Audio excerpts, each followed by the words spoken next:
So now that we have this, we have our logo, we have our colors. Let's move it over here and let's actually start adding images. So first we're going to go here to the rectangle tool. You can press M or just select it here from the toolbar. So I'm going to go here all the way to the left, top left, and all the way to the bottom right, and boom, we have our first square. Let's go to the transform tool, and let's just make sure. Let's select this on the reference point to make it on the top left, and let's make sure that this is 0, 0. So yeah, X is 0, Y is 0. So this is 0, and the height and the width is good. So damn, that was good. It's perfect. Now let's import an image. So you can do this by File, Place. I created a shortcut that is Command P. Usually Command P will print, but since I use Place so much, I actually created my own shortcut that is Command P. But if you want to create your own shortcut, you will have to do it in Edit and Keyboard Shortcuts. But for now, let's just do this, File and Place. So File, Place, you go to the folder, let's go to the Assets folder, and inside the Images folder, you find a ton of images. So let's select one from the intro images. So you have this, this, and this. These are images that I selected. Obviously you can use yours. Let's select this intro one photo. So let's put it right here. Okay, it looks good. Let's zoom out.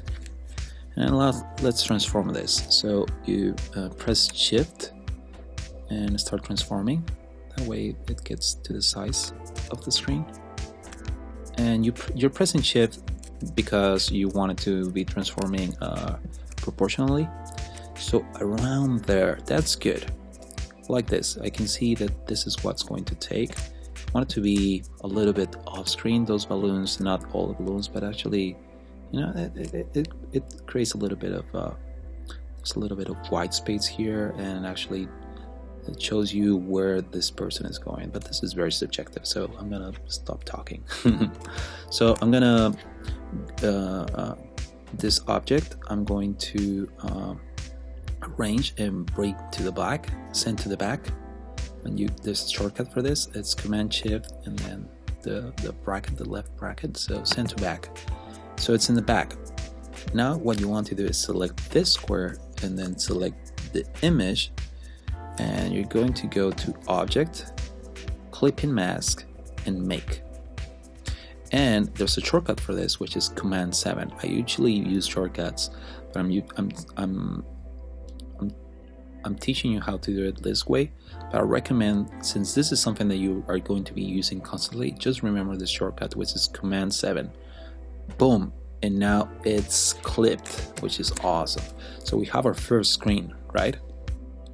So you can actually, if you want to edit this image, you want to move it around, you just double click this and we have the image. We can actually select the image. So if we were not doing it, if you wanted to select the image, but if you had not double clicked, you will be actually moving the whole thing.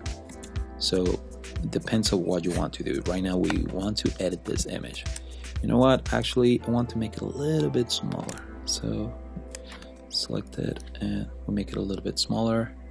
And actually, you know what, I want to, it looks nice, but I want it to be 70% translucent. So the opacity I want it to be 70%. So here on the transparency, I'm going to put the opacity, I'm going to put 70.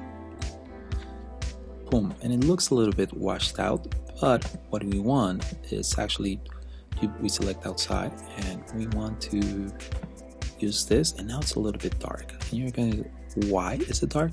Because we're going to be adding text on top. We're going to add some really nice text on top of it. Actually, let's first add the logo. So we add the logo, bring it to the front. You do that by going to Object, Arrange, Bring to Front.